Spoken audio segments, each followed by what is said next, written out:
Destination Draft Day, your one-stop spot for all things NFL Draft. Michael Rochman here, joined by Nick Durst. Happy Friday, everyone. Nick, how are you doing? Michael, doing well here. Always like the Friday shows. Very close to the weekend here. But we have some NFL news, which is going to impact the draft. We've been hearing all along, Orlando Brown is going to be on the move from the Ravens, and it's finally happened. So Kansas City is trading Orlando Brown, or Kansas City is trading for Orlando Brown. They're also getting the 2021 from the Ravens, as well as a 2022 sixth-round pick.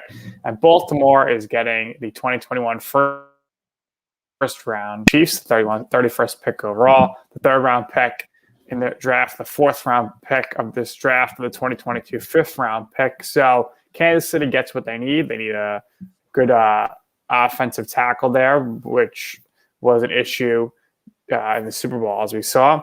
And Baltimore, they were just steadfast on wanting to get rid of Orlando Brown. I'm not sure if they got the best value that they could have, but if they wanted to get into this draft, it's probably the best they're able to do at this point, Michael. Yeah, Orlando Brown wanted out. He wanted a place that he could play left tackle. The scheme fit is a little bit questionable, I guess, in terms of, this was a power running team, and now Kansas City has now brought him into what is a shotgun heavy pass sets, deep downfield passing type offense. Orlando Brown, though, is very talented and should be able to bring in plenty of blocking opportunity for Patrick Mahomes. And as you know, give him a little bit of opportunity, he's going to definitely make some plays during the process. So I like the trade for both sides. The Chiefs are very clear that they are going to be all in this window of Patrick Mahomes, whether it's one-year rentals or whether it's bringing in young pieces that can be long-term assets. They are definitely all in to do it. And, for that reason, I think that Orlando Brown will find his way into Kansas City fairly well. And while maybe the scheme fit is a question mark, I still think the talent is very much there. And Kansas City Chiefs are just as dangerous as they were before. Yeah, certainly they're going to be a contender, so we will see what happens. In unsurprising news, the Browns exercised the fifth-year option on Baker Mayfield. No shocker there. Browns have a good chance to maybe one of the teams that can potentially come out of the AFC this year, depending on what they do. And there's going to be 13 players attending the draft next week in Cleveland. So we have Mac Jones from Alabama, Trey Lance from North Dakota State, Zach Wilson from BYU, Jamar Chase from LSU, Devonta Smith from Alabama, Jalen Waddle from Alabama, Kyle Pitts from Florida, Rashawn Slater from Northwestern, Christian Barmore from Alabama, Gregory Rousseau from Miami, Michael Parsons from Penn State, Kayla Farley from Virginia Tech, and Patrick Surtain, the second from Alabama. And this draft is in Cleveland, as we mentioned. I don't know if they're doing it by the Rock and Roll Hall of Fame. We'll see how many people are allowed to be out there to congregate. Nashville a few years ago was crazy. It's going to be in Las Vegas next year. To you, Michael, you're just a draft purist. So do you care at all if there's fans there, or if it's on location, or to you, does it not really matter or add to your likeness of watching the draft? I think it's always great when fans are able to be there, but obviously, you want to take as many safety precautions as possible. In a situation like this, if they deem that, there's going to be some fans there, it's always fun. It's fun to see the Eagles just get angry no matter what. It's fun to see Roger Goodell get booed every pick. It's definitely a better experience with fans there, but at the same time, I am there to see the picks mostly. So if there isn't fans, it's not like I'm not going to be able to enjoy it. Yeah, I always liked when the draft was at Radio City, but probably will not be back there for a long time. They're going to keep moving things around, and I guess it's good for the game to get to all these different cities. But at least we don't have to see as many people this year in the green room waiting, because I always hated when there's no genuine reactions, because it's just like you see them on the phone and they're going to announce the pick and they walk up on the stage. So I wish everything would be more of a surprise, but that's not the way things in the world of media. Yeah, and I think that there is a chance based on what the rumors are, Gregory Rousseau could be the last guy sitting in that green room. And, with 13 guys, I feel like it's going to empty out a lot quicker. It's going to feel a lot more spacious. So Rousseau could potentially be in for a long night and potentially a second night if the rumors are true. And, today we're talking about all things defensive backs, and we brought in someone that we are extremely happy to have on the show, Eric Crocker. We're bringing him in now. Eric, thank you so much for joining us today. We're ready to talk about all things defensive backs. If you don't know who Eric Crocker is, he is an analyst on Twitter. He is a former professional football player himself, whether it's with the New York Jets or in Arena Football League. He was definitely well experienced in this field, and he is ready to talk about it today. Eric, how's your Friday going? Oh, going good. Busy morning, but I'm excited to talk some football now. Absolutely. We were talking about the Orlando Brown trade with Kansas City Chiefs. Real quick, we just want to get your thoughts on it and what you think this does for, the Chiefs super team that they somehow managed to continue building, and also just for the Ravens now with that hole at right tackle. As somebody that, cheers for and covers the 49ers, I'm just excited that the Chiefs are in the AFC and 49ers play them. It won't be until the Super Bowl, and we'll kind of deal with them then. So, they've kind of reloaded that offensive line. That was definitely their weak spot in the Super Bowl, that we just watched. And most of it due to an opt-out and some injuries. But just the fact that they were able to kind of revamp and make that a strength so quickly, I think that's scary, man. That's scary. Kudos to Andy Reid, man. He's a big swinger. I like how he does business. Absolutely. And before we end this show, we're going to be talking to you about the 49ers and that pick at number 3 that I'm sure you just are tired of hearing about. But first and foremost, we want to talk about the cornerbacks. We're going to first talk about my top 5. Then we'll get a little analysis from you on each guy. Then we'll talk about both your guys' rankings as well. So let's dive right into it. And at cornerback, number 5, we got Greg Newsom II out of Northwestern, a lanky 6 foot, 192-pound corner, 21 years old, just turned 21. He is very young. I love his tracking ability. I think that he is definitely one of those guys that is smooth technician, works around the field very well, whether you need him in man or zone. I think he has the processing IQ to do it. And I think with his athleticism at his pro day, I am now completely sold on Newsom. I think I had some questions about his overall quickness, foot speed, but then he put all those concerns to rest. My comparison for him is Dre Kirkpatrick, a corner that I think was underrated during his time in the NFL. I think you're going to hear Greg Newsom's name on day one. I think it could be as early as, that Arizona pick at 16, potentially even higher if a team is sold on him. Definitely an intelligent guy, and I think he's going to really impress some teams in the interview process that could potentially move his stock up a little higher than expected. For some question marks, he has limited starts, limited play time. The inexperience could be an issue for that initial jump to the NFL. I think that he gives up a little bit of space underneath, but, that's most likely more of a scheme thing for Northwestern. And then the durability concerns, he has missed some time due to injury. There will be question marks about that. And as long as he can stay healthy, though, I think Newsom is a guy that is going to be a very dependable starter at the NFL level and should be someone that teams are very excited to bring in. Eric, I want to get your thoughts on Greg Newsom and what you think his projection is at the NFL level. Oh, man. I like him a lot. He was probably, just watching film, I thought that he had the overall best film of the cornerbacks that I watched. Just from a scheme versatility standpoint, most guys, they're better at one thing than the other, right? Like maybe they're just a pure press man guy and they're better at that. Or maybe they are, better at off coverage. I thought he was just as good in press as he was in off. And I thought, the Northwestern defensive scheme really was able to kind of showcase and highlight that. I thought from off coverage, he did a tremendous job being able to play with his feet in space and react to, double moves and be able to transition in and out of his breaks from that standpoint. I thought was great. I thought he did a really good job of contesting passes at the catch point.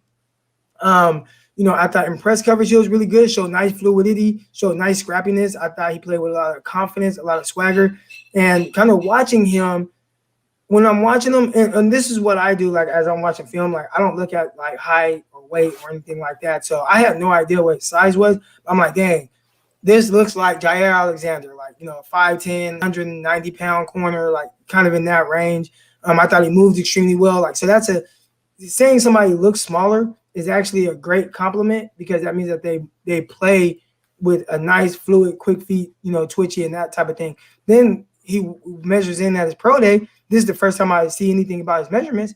I'm like, wow, 6 foot, 192 pounds. So we're talking about somebody that moves and plays like Jair Alexander, but in a bigger body frame. And so that was something that I was really high on with him. Again, thought overall from a schematic standpoint, I thought he's probably the most versatile corner in this class. And yeah, there was a lot to like about him. As you can tell, I'm really high on him. Now, the one thing I don't know, and you guys kind of mentioned it, is the inexperience. And I think a lot of the inexperience was due to health. And you guys also, mentioned that durability, right? Can he stay healthy? So that's going to be the biggest question mark. I don't know much about the medical side of things, but when I look at the film, I'm like, yeah, there's not too many guys that have better film than what I'm seeing on this. Matter of fact, it was my favorite film out of everybody I watched. So, absolutely. Yeah, Newsom's biggest knock really is that we just didn't see enough of him this past year. But he only allowed 12 catches on 34 targets for 93 yards. Wow. With the Big Ten's shortened schedule, that came on 223 coverage snaps. And like you said, Eric, great feet. Definitely seems like a guy that you could plug into any scheme in the National Football League.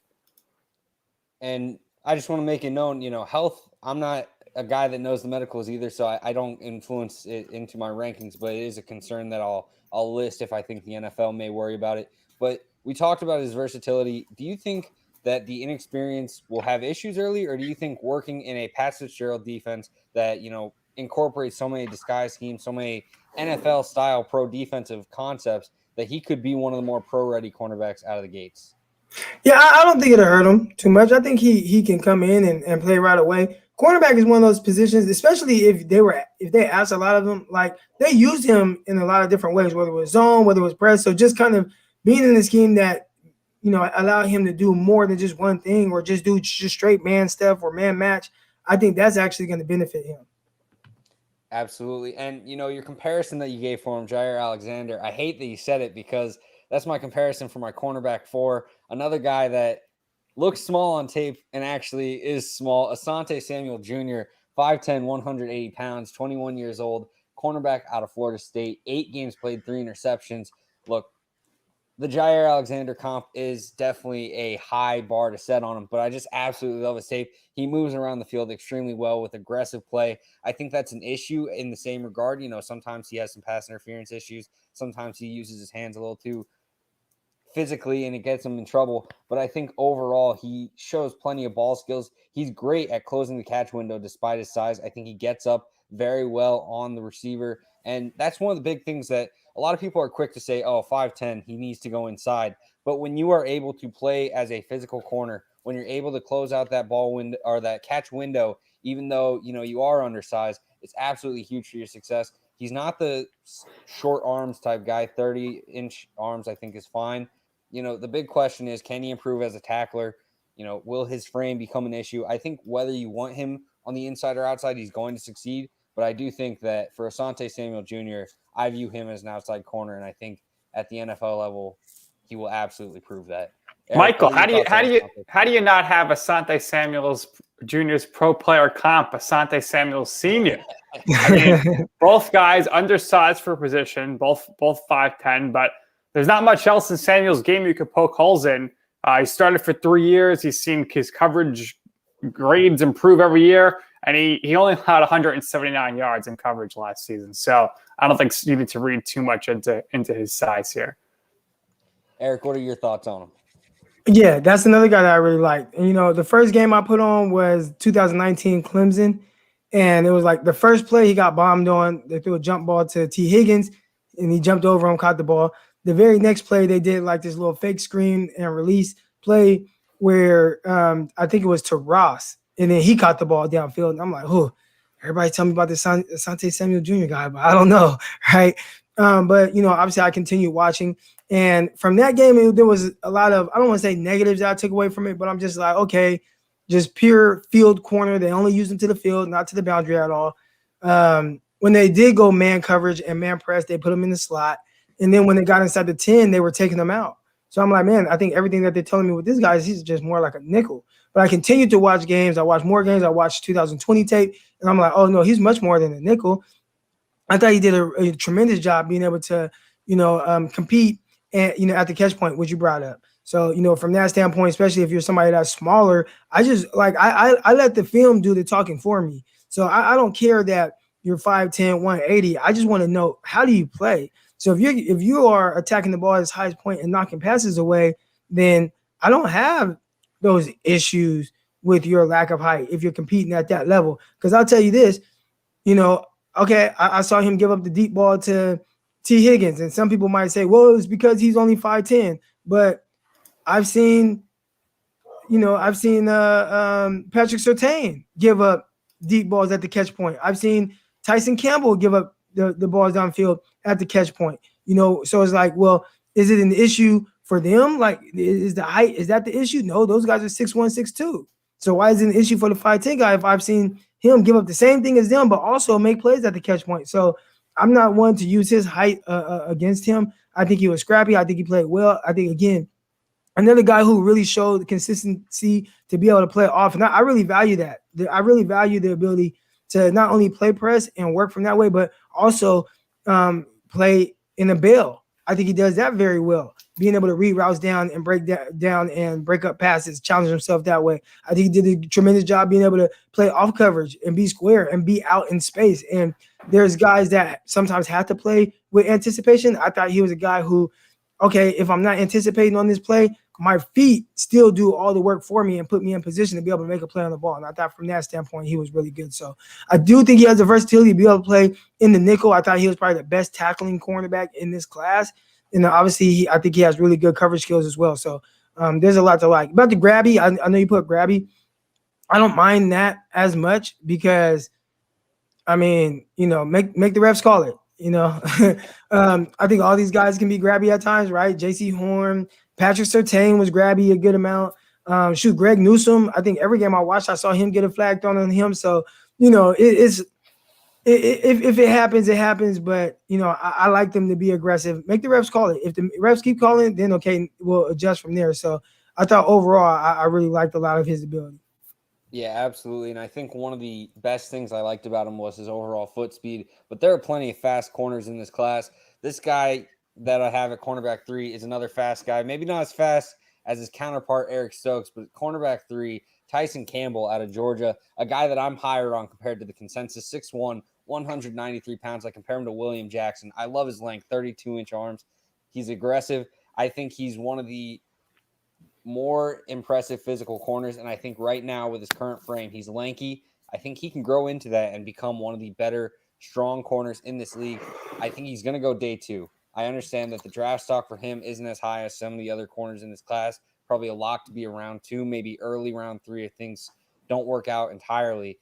5 pass deflections over the year, did really well going against SEC receivers week to week. The biggest issue I have for him is playing the boundary, and I think that's just something that happens, especially in that Florida game. He gave up 2 big touchdowns. The biggest issue is just trying to make sure that they can't position themselves to really go up and make those highlight catches, and he gave it up twice. And it's something that needs to be worked on, but I think there's just so much potential from snap to snap that has me extremely high on Tyson Campbell. For most of the season, he was my cornerback 1. I was slow to watch J.C. Horn, so that's probably why, these things weren't necessarily set in stone. But, Tyson Campbell's someone that round 2, if I'm looking for a starting corner, I am comfortable taking him and being happy about it because I think that there's so much talent here and potential to be something special. Yeah, Tyson Campbell. Well, the first thing I want to kind of say is you have him at CB3. So that means that either Farley, Horn, or Surtain are not – one of those guys are not in your top 5. So I just want to say the one that's snubbed is number 6. I'm not low on them. I'm just high on these guys. Okay. So Tyson Campbell, no, watching him, and I kind of tweeted this out the other day, said between Tyson Campbell and Patrick Surtain, those are 2 of the most patient cornerbacks at the line of scrimmage that I've ever seen.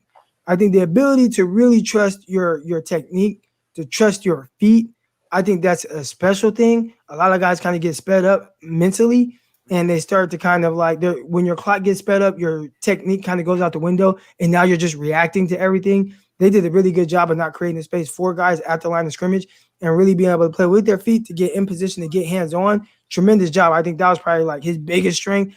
I think he does a good job of being able to play in, different kind of coverages, read guys down from off, read guys down from press. I think he's scrappy. I think he, again, another guy that plays with like a lot of confidence, a lot of swagger. We watched him against Alabama, and I think that performance for the most part was kind of up and down. That probably was like statistically his worst game. But to me, I saw a lot of what I really like, right? Like people will look at the results and, oh, well, he gave up this catch, he gave up that catch. Oh, they gave up the long touchdown to Jalen Waddle. But the way I see it is, dude, all those catches, he was making guys work.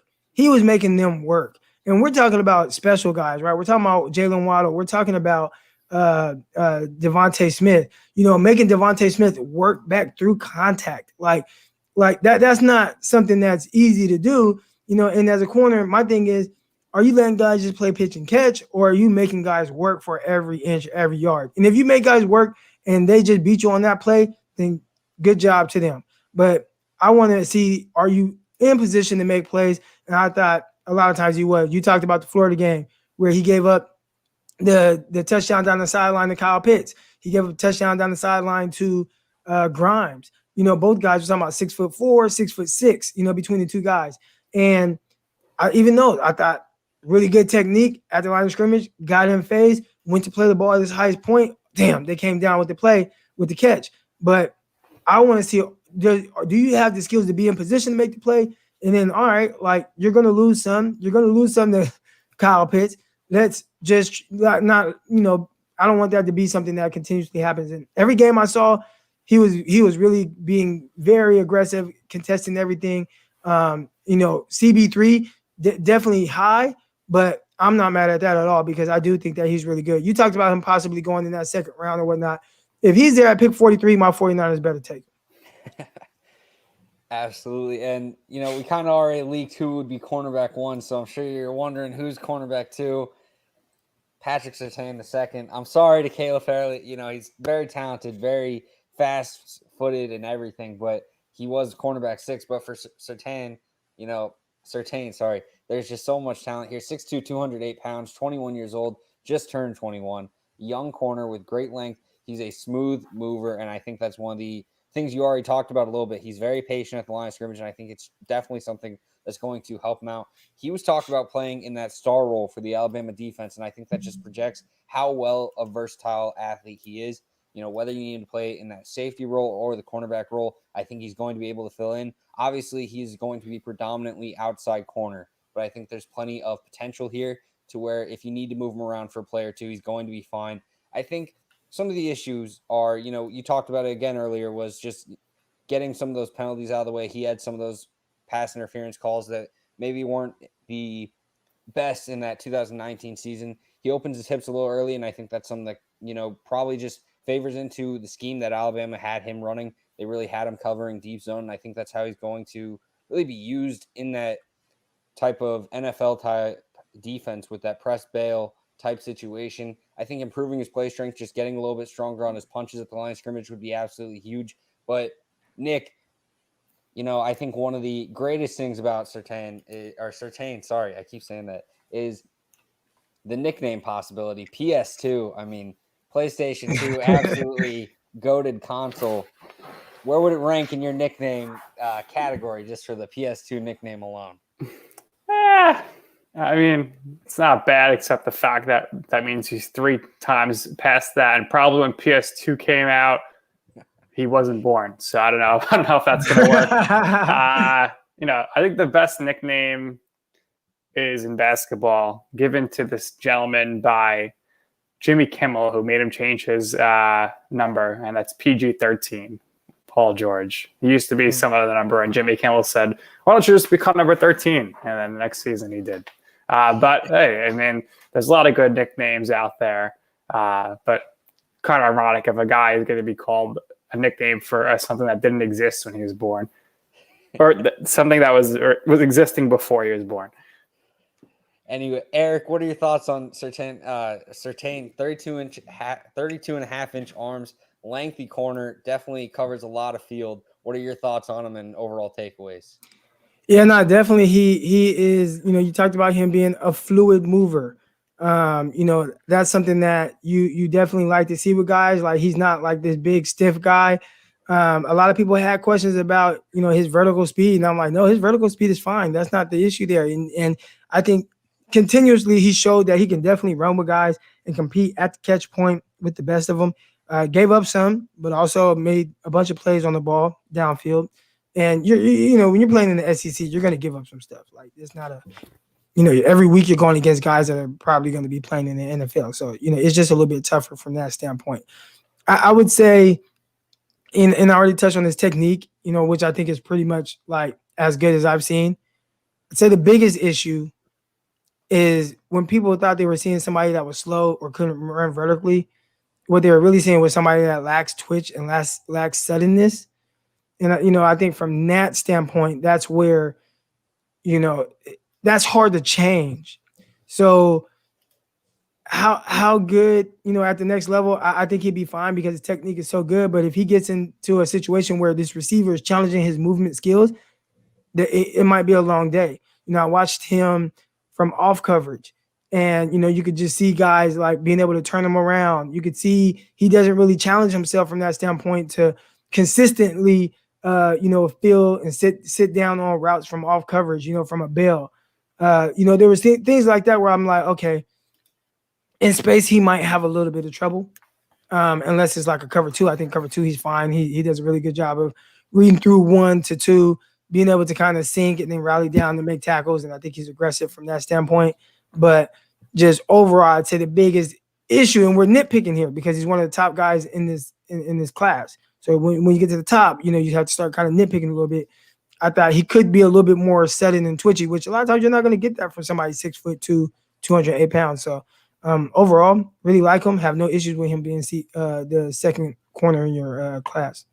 Yeah, absolutely. And I think you touched on it very well. I think, we saw Okuda last year have his issues when trying to work against Stephon Diggs, where he just kind of got put into a spin cycle. And I think that could happen if you're trying to have this guy play man and track people all the way across the field. Some of the better receivers are going to make him look a little foolish early. But I do think, if you keep him in this scheme that kind of helps him just work more vertically than it is across the field, showing that shiftiness, and I think he's going to be perfectly fine. He's going to have some success early.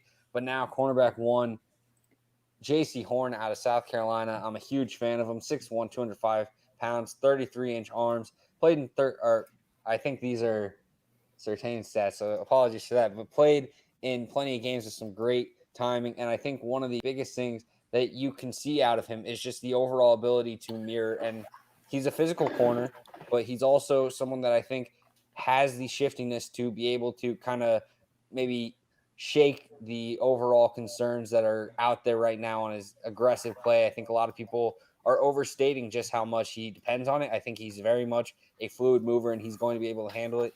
Against Florida, he was covering Kyle Pitts some snaps, and he was doing very well. I think it's just something that, if you need him to match up size-wise against some of these tight ends in the NFL that are taking over, I think he's going to be perfectly fine doing it. But at the same time, if you need him to go against one of the top wide receivers in the league, I think he's going to be perfectly fine doing that as well. Probably some growth process, maybe has some issues out the gates, but I think in terms of just overall flashes of just special coverage ability, man, zone, whatever you need him to do, he is going to be special. I compare him to Desmond Trufant, who I think was underrated during his time in the NFL, and someone that really at one point in his peak, I think was a top 5 corner in the NFL. I think Horn is going to be very similar. I think, there are concerns about his overall tackling, maybe overall, just that aggressive play. And if a wide receiver takes advantage of it, then he could be left behind trying to recover more so than cover. But still, there's just so much to like about J.C. Horn, and I'd love to get your guys' thoughts as well. Yeah, he's definitely my favorite corner in this class. And, you talk about like a lot of things that he brings, right? Like he isn't maybe the most technically refined corner in this class, but he played with just a different level of scrappiness. And a lot of times, even with that, whether his technique wasn't perfect and maybe he took a false step or whatever, or maybe he did have great coverage, but technique. But a lot of times he put himself in position to be able to make a play on the ball at the catch point. I think he did a tremendous job of that. I think he did a really good job of challenging himself. There are some guys that just like, well, I'm comfortable doing this, so I'm just going to sit here on the outside or on this side. He took on challenges of guarding opposing teams' wide receiver ones, guarding even smaller guys like Elijah Moore, guarding Elijah Moore in the slot, like at somebody that's 6'1", 205 pounds. That's a tough matchup for you, right? Being able to guard that smaller, quicker, shiftier guy in space in the slot, and he took on that challenge. Now he gave up 7 catches in 2 games against them, but for like 40 yards. So we're talking about like a speedster, somebody that's known for speed, and you're playing him in space. And he only has 7 catches, but for only 40 yards against you. So he's averaging like, I don't know, was that 6 yards a catch? Like that's a tremendous job. And I love the way he challenges himself. I love the way he went out and was like, all right, Seth Williams, that's their best receiver. All right, I'm going to guard him all game. Now you see the good and the bad with that, right? Like the first play that he gave up to, or the only play that he gave up to Seth Williams, I think he got targeted 9 times and broke up 8 of the passes, picked off 2 of them.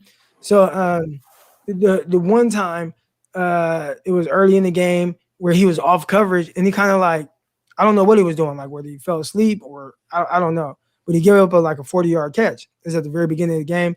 And then from there, it was just like, all right, let me stop playing with this dude. He was locked in from that point. And I think from there, he did a tremendous job of just like blanking this guy. And it's like, wherever you line up, I'm just going to shut you out. And I mean, you just saw the confidence, the swagger, the ability. I saw other plays in there where he was able to challenge himself in space. There's a lot of people that talk about, well, he's kind of stiff, and it's like, no, dude, like, look at this play right here. Like, you see the twitch, you see the suddenness, like where he's challenging himself in space versus stack, does things like that very well. The interception, one of the first interception he got, like, it wasn't even his guy.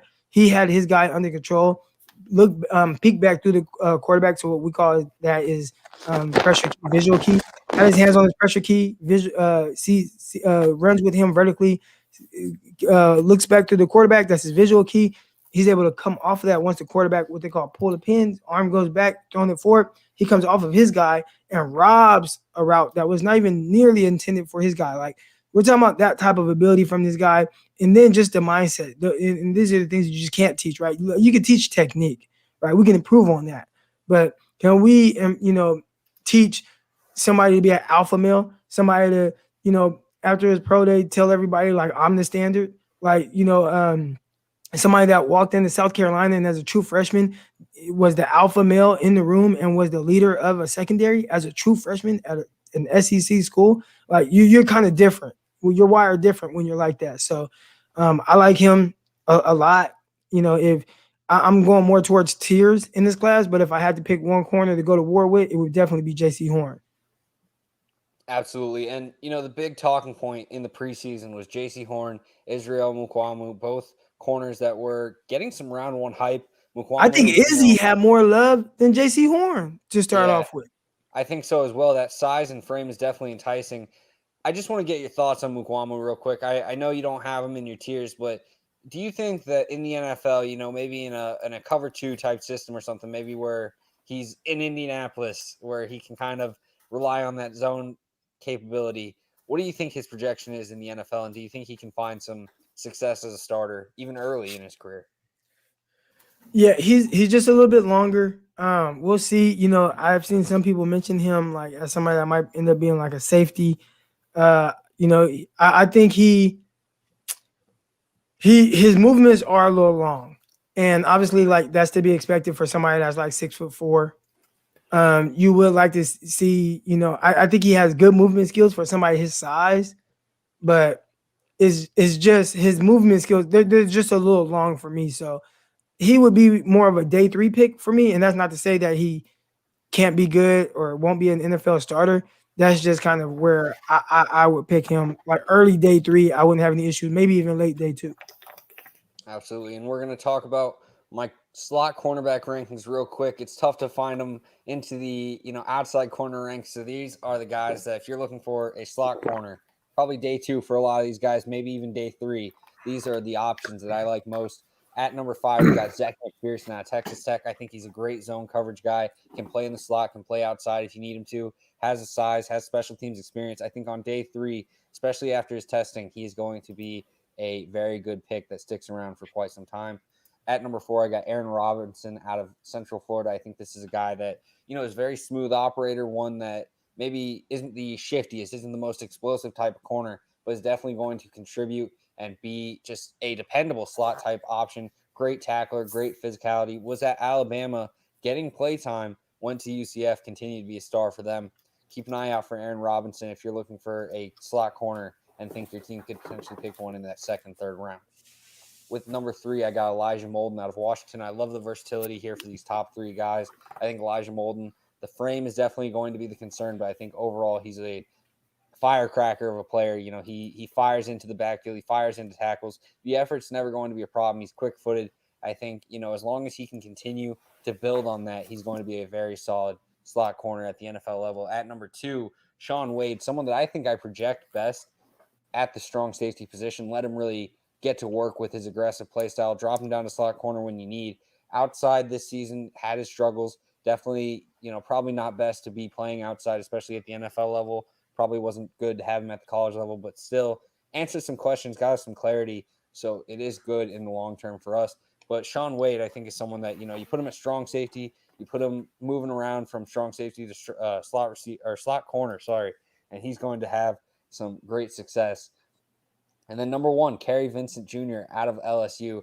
Watching this guy, it was just phenomenal. He was I don't want to curse on here, so I'll just say he was a jerk, to quarterbacks. He was just so hilarious in some of his moves. I think Kellen Mond was getting pressured and he threw the ball out of bounds, way out of bounds. Wasn't even close. And Kerry Vincent came charging into the Texas A&M sideline, acting like he was going to make a play on the ball. They all got mad at him. I don't know. I just love that energy. I love that ability. And I think on the field, there's just so much that he does. He's a fluid mover. He's quick. He's a great tackler. I'm all in on Kerry Vincent Jr. If you're looking for a slot corner, I think he's the top guy in this class.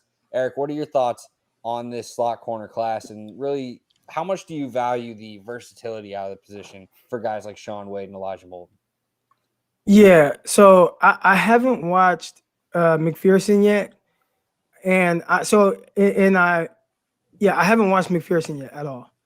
I've watched the other guys. I've watched Aaron Robinson, Molden, Wade, Vincent for sure. I've studied more of Molden, Wade, and a little bit of Robinson. Vincent, I still have to get to, but I have watched him, especially him playing against Oklahoma, against CeeDee Lamb, and I've seen him.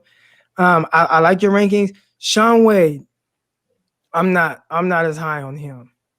I thought really watching him, I thought he was better suited to play outside corner. That was before this last year. I'm just when everybody was like, oh, he's just great, shut down slot, and he's going to be the number 1 CB next year. So I watched him, I don't see that. I see somebody that just isn't getting challenged a whole lot because of a lot of the competition in the Big Ten and, from the slot. So he wasn't guarding guys that were really going to challenge his movement skills. I didn't care for his feet. I didn't care for his change of direction. And then I was like, he'd probably be better suited on the outside. And then he kind of got ate up on the outside. Then I'm like, damn, I don't know where he plays, And the crazy thing, he got ate up, in my opinion. And we watched him against Clemson just kind of get destroyed by Powell. But and then he went to the national championship. Obviously got destroyed by Devontae Smith. But he won defensive back of the year in his conference. And so I was like, okay, that's random, but it's not off of him as a prospect. As a prospect, I just thought he was a little too slow-footed. There were certain reps against Devontae Smith where it's well, is Shaun Wade hurt? Why does he look like he's jogging? But I think he just got his soul taken, and it was just man, I just got ate up last week by the Powell dude, and it's who is Powell? And he was putting him in the spin cycle, and then so slot. Outside, because I think outside is easier than slot. And I didn't think he had the movement skills on the outside. So I think you started off, you're saying it's probably better suited to be a strong safety or something like that, or a free safety. Maybe make a transition like Jenkins, Malcolm Jenkins did back in the day when he was coming out of Ohio State. There might be something there for him. But I'm still interested, and I got to dive into this film even more.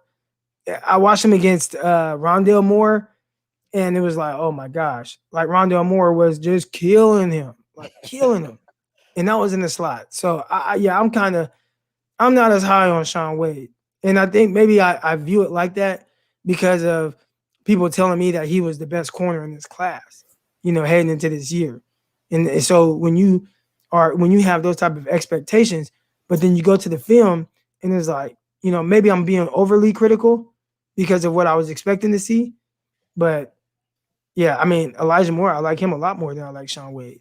Now he's not the prospect that Sean Wade was coming out of high school, so maybe he has that kind of going against him, right? Where Sean Wade was probably like a 5-star, can't miss the next guy coming out of Ohio State. But I definitely like Elijah Moden more. Absolutely. And we're going to bring up Eric Crocker's tier list right now. We made a graphic for it, little pyramid type tiers. And Eric, we'd love to get your thoughts. We are trying to rush through safety, so sorry to cut you off a little bit, but we're going to try to make it quick. So here's Eric Crocker's tier list for the cornerback position. Yeah. So I'll just run through this real quick. And the way I look at it is these are guys that I just wouldn't mind, having, and kind of depending on the spot. So obviously, like, no surprise at the top with J.C. Horn, Surtain, Farley, Newsom. I like a lot of their games. If somebody told me that Farley was the best corner in the NFL in 3 years, wouldn't be surprised. I think he possesses that type of ability. Asante Samuel, Tyson Campbell in that second tier, really like their games. I think they bring really good day 2 value, maybe even back in day 1 value. And then obviously Eric Stokes with the big time traits. Elijah Moden, really like him in the nickel and that type of space. And maybe he can add some safety value. Maybe Kelvin Joseph. I actually like a lot of his movement skills, ability, like everything that he possesses, but thought his eyes were so bad and it made the rest of his game really inconsistent. And then Elijah Griffin, son of Warren G. I think his film is a little underrated.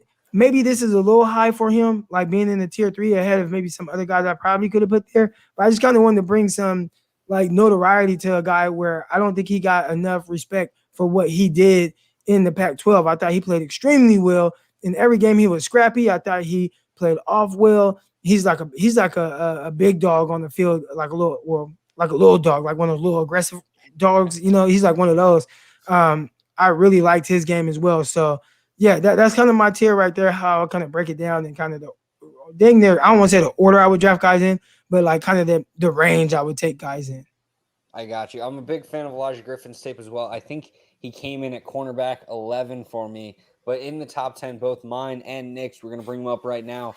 Nick, just give us your thoughts on this cornerback class and really what your opinions are. At number 10 for me, I got Rodarius Williams, Ifeatu Melifonwu, Kelvin Joseph, Eric Stokes, Kayla Farley, Greg Newsom, Asante Samuel, Tyson Campbell, Patrick Surtain, and J.C. Horn. Nick, talk us through your top 10 and really your thoughts on this class.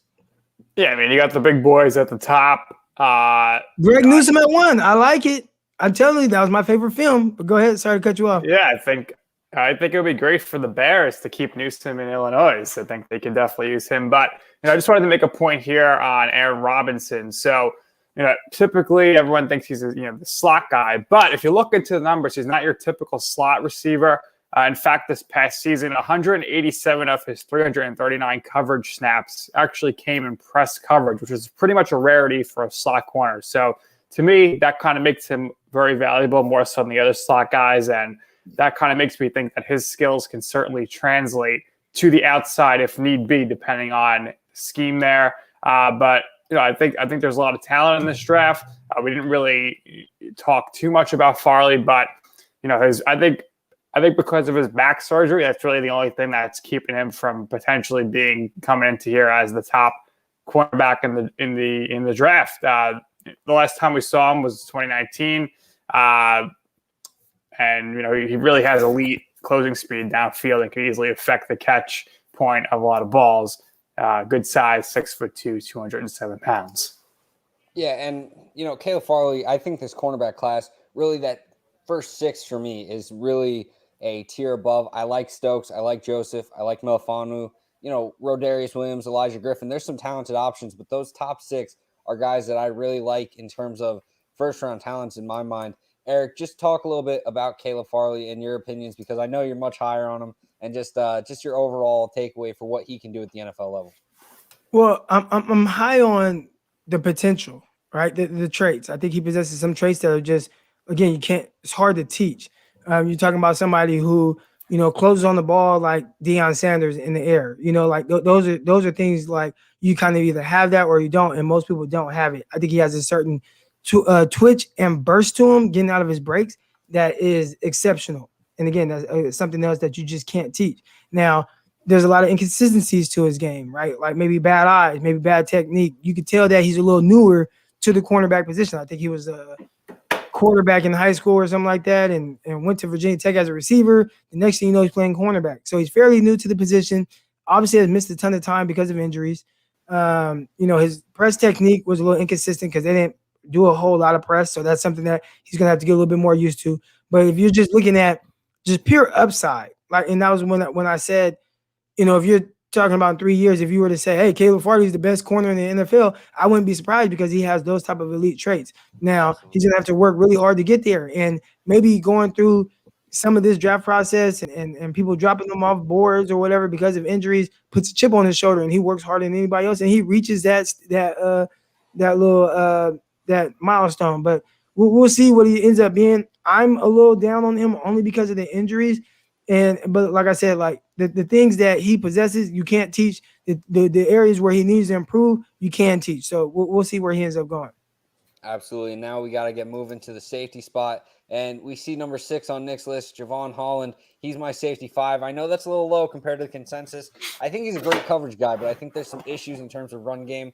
I messed up and put the comparison that I used for James Wiggins here. So it's not Durant Harmon for Javon Holland. I think really what you see out of him, though, is just overall coverage skills. I think he's great athletically. I think he's got a great ability to really process in the pass game. But the issue processing that I have listed is in the run game. Sometimes I didn't love his angles. I think he worked into traffic instead of taking away the outside. And I think in terms of being that hybrid safety, that's something that's going to need work. And hopefully, Javon Holland is able to continue to grow in terms of he's got a great frame, 6'1", 200 pounds. Some of this info on here is James Wiggins info, who's my safety 4. So I apologize for that. But overall, Javon Holland is a extremely enticing, versatile option that can play strong safety, can play free safety, can play the slot. And, Eric, I'd love to get your thoughts on him. Yeah, I'm surprised that you didn't like some of his tackling and his angles and stuff, man. I thought he was like a great open field tackler. I thought he did a really good job of not giving up leak yardage. I hated how Oregon used him, like really as a nickel guy. And I'm like, well, he's not really like a nickel, like, you know what I'm saying? But that's kind of how they used him, like a nickel, like a star position, kind of like how Minkah Fitzpatrick was used. I thought Minkah Fitzpatrick had just better natural cover skills, but that's not to say Javon Holland could not cover. I thought he did a really good job of making plays on the ball. I just thought that they used him in off coverage against freakier guys a little too much, and I wouldn't have done that. I'm intrigued to see him as somebody that is more of a two high or single high safety, or somebody that plays more around the box. In my comparison, I compared him to Jaquiski Tart, somebody who has that type of versatility as well, where he plays really good in the box around the line of scrimmage, really good tackler, takes good angles, open field tackler, really good. But also Tart gives you that single high versatility, which he didn't do a whole lot for San Francisco, but he has done enough to where you see that he can be really good at that. There was definitely a lot to like about Javon Holland. I hate that you said that again because I used that comparison for someone else that's in the safety ranks. At safety 4, though, the guy that I did actually compare to Durant Harmon, James Wiggins, I get the age concern. He's 24, but I think that overall he's a great clutch player. He makes great plays on the ball. I'm not just talking 24. About is he about to be 25? Or he's going to be 24 by draft day. Sorry. Okay. So, okay. Yeah, but 23 right now, turning 24 very shortly. So that's a little bit of a concern, obviously. But at the same time, I think he's got great athleticism, obviously great testing. He has great closing speed, and I think I love that about him. And really, I think he plays the ball extremely well. I'm not just talking about the interceptions they had last year, but I'm talking about just overall his ability to get there and contest the catch point, make plays in coverage. There's some questions about his durability due to injuries, the age concern like we talked about, and just overall missed tackles. I think I compare him to Durant Harmon, someone that maybe isn't viewed as highly as they should be. A versatile safety that can play both spots and really succeed well. Duron Harmon is someone that, as a Patriots fan, I have a lot more appreciation for. James Wiggins, though, is someone that I'm really high on in this class. Eric, I'd love your thoughts on James Wiggins if you have as much. I know he's kind of lower on probably your radar, I would assume. No, I haven't watched Wiggins just yet, so I don't have much on him. But I will say, just watching Cincinnati, watching them in bowl games, watching them against Georgia, I watched several games of them because I was watching the quarterback Desmond Ridder when I thought he was coming out. I thought their secondary was tremendous. Thought between him, the defensive back Kobe Bryant, thought he played extremely well. I thought there was a lot to like about the Cincinnati defensive backfield, and I want to say their defensive coordinator left and got like a Power 5 school job, I think. So that kind of speaks to maybe how good that secondary was and that they helped him get a job, if that's really the case. Absolutely. And, there's also other guys from the Cincinnati secondary that's going to be in this draft. Derek Forrest, someone that I had as safety 11, I believe, maybe 12, someone that's very talented. But now the Jaquiski Tart comparison for myself, Jacoby Stevens, and, all this year, it was frustrating to watch the all 22 tape that I had on him because it was a Mississippi State game and they had him pretty much playing defensive tackle, just blitzing the entire time. But what I saw in coverage from 2019 made me extremely high on him. I think that he's versatile enough to play split zone safety very well. I think he's got great frame. Obviously, if you want to play linebacker, he can do that. He can set the edge. He's got some issues in terms of just overall agility skills. He's not maybe the most athletically gifted type player. There's some issues processing still in the pass game that I think needs some work. But Jacoby Stevens is someone that I think is a fluid enough mover, has the aggression and versatility that you kind of see out of the, Cameron Curls and Jeremy Chins that are finding success early in the NFL. And I think Jacoby Stevens could be right on that track. Eric, if you've watched Jacoby Stevens, I'd love to get your thoughts on him and just overall what his versatility could project to in the NFL. I haven't watched him just yet, but I will say if he plays anything like Jaquiski Tart, that's a really good football player. And I will say if you got number 7 on at LSU, they think highly of you. So those are all definitely pluses. Definitely, yeah, he got some good size. That is Tart type size. Tart was like 6'2", 220 pounds or something like that, big dude. But yeah, I like that. And at safety, too, I got Trevor Morgan, 6'1", 202 pounds, 30 and 5/8 inch arms, 2 interceptions over the year, has very good range. I think one thing that's kind of happened is he's kind of gotten slept on a little bit in terms of his overall range. I think he's capable of playing single high. He can drop down and play some run support. I compared him to the, pre-fall off Clinton Dix, and I think that's kind of the skill set that you're getting with him. I think there's some issues in terms of just overall agility. Kind of gets out of control sometimes when he's working deep. That allows some of these deep plays, but I think overall he's got the athleticism to make it work. Definitely needs some growth, but I think there's something special here with Trevor Morgan. Eric, I'd love your thoughts on Trevor Morgan, what you think he could be in this class, probably the most likely safety to go day one if any of them do. Yeah, I like Morgan, man. Just watching him, he's one of those guys that are kind of like fits the modern game. His ability to, be able to play in space. They did a lot of like cover 4 match type stuff where essentially he's kind of manned up on guys on the island. I thought he did a really good job of turning and running with guys. There were times where he did a good job of staying square, being able to break down on passes and challenge them at the catch point and break up passes. I want to say it was him that I was watching Rondale Moore run a post route and he just like took the ball out of Rondale Moore's hands. Like he intercepted the ball. I thought he was just going to break up the pass. Next thing you know, he picked it off. So you're talking about somebody that definitely has the ability to play in space very well, make plays on the ball. His movement skills were good. He was a fluid guy. I think I saw or I heard Chris Sims like kind of talk about him as if like, oh no, he's a cornerback. And I'm like, no, like he's a safety, but he's just kind of a more hybrid new style safety that is a little bit more kind of do it all type guy. Yeah, they played him as like a cover 4 safety, so they did a lot of man match, like a lot of match stuff with him. But I liked a lot of his ability. Yeah, I'm a big fan as well. Excited about what he can do at the NFL level. But safety one for me is Richie Grant out of Central Florida. I feel like these guys always get overlooked whenever it comes to the NFL.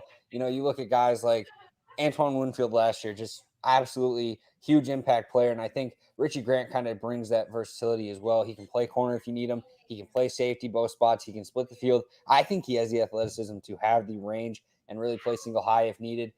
There's some issues in terms of maybe his overall shiftiness, some unit concerns because there were some deep plays allowed by Central Florida's defense, and he's supposed to be the leader of that secondary. So, some of the blame falls on him for that. And, there's some misfires in tackling, but overall, I think there's plenty of potential here. I have a B2 grade for him, so maybe the safety class doesn't have as much, upside right away out the gates as a traditional safety class where there's maybe a Derwin or a Minka Fitzpatrick, but still very high on Richie Grant. Think he's going to be a very good starter, probably out the gates. 3 interceptions, 5 pass deflections in just 9 games. I'd love to get your thoughts on Richie Grant and what he can be at the NFL level. I spent more time watching Tay Gowan and Aaron Robinson. I haven't watched a whole lot of Richie Grant. I've seen some highlights. And when I say highlights, because I don't watch highlights, but I've just seen maybe people talking about him on TV or talking about him on Twitter, and I've seen some of the big hits and like his closing speed and ability from that standpoint. And I know that looked intriguing. He's probably somebody that I'll get to once I see like where his landing spot is in the draft and then kind of go from there. But definitely like just off of the little that I have seen, I definitely thought that at least the clips that I've seen made him look like a versatile safety. Absolutely. And we're going to bring up these safety rankings for me and Nick Durst. For number 6, I have Andre Sisco. Number 7, Tyree Gillespie. Number 8, Caden Stearns. Number 9, Jamie Sherwood out of Auburn. And number 10, Ashari Crosswell, a guy that I think is flying under the radar, very talented, had some issues at Arizona State, didn't get along with coaching staff as well, got suspended indefinitely, missed some time. But overall, there's plenty of talent here. Nick has his rankings. Number 1, Jamar Johnson. Number 2, Elijah Molden. Number 3, Richie Grant. Number 4, Trevon Morgan. Number 5, Ardarius Washington. Number 6, Jamie Sherwood. Number 7, Andre Sisco. Number 8, Divine Diablo. Number 9, Christian Uphoff. And number 10, Tyree Gillespie. Nick, talk about your list a little bit and some guys that you like in this class. Yeah, well, Johnson, I think he gets overlooked sometimes. He's pretty special on high-end coverage plays. You won't find a safety with a better ball production per snap in the class. 406 career coverage snaps, picked off 7 passes, broke up 6 others. Just don't ask to play him in the box. His liability there as a tackler, missed 13 of his 49 attempts. But, as far as coverage goes, I mean, it's pretty solid, pretty spectacular when you're looking at things. TCU, they got some good guys there. You see them right there in my rankings. I know you're not very high on Washington, Michael, but I think, Washington, maybe he's not even 180 pounds, but he plays bigger than he's listed than his size. And over the past 2 years, he earned, he earned his reputation. He allowed only 15 catches on 35 targets in coverage. So I know we're up against the time, so I'll leave it there for now. Yeah, and Eric, if there is a safety in this class that you feel is maybe a little bit underappreciated, maybe it's from our ranks or just overall from the consensus media, is there some guy you want to shout out in this defensive backs class that we didn't get to talk about today? Safety. Or corner, either one. Just someone that you feel like. I think we did overall a good job of covering everybody. I think Benjamin St. Juste, he's somebody that could potentially be a day 2 pick. Long corner. I think he moves well, has good hips, good feet.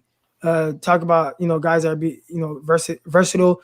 Him being able to play off coverage as well as press. For his size, I thought that was good. So he's somebody I can definitely see be like a day 2 pick and carve out a role as a starting quarterback at some point in the NFL. Absolutely. And thank you so much to Eric Crocker. Thank you to everyone that's here in the comment section or LandryFootball.com for giving us the platform to talk about all things NFL draft. We're Destination Draft Day. We'll see you on Monday. Take care, everyone, and have a good weekend.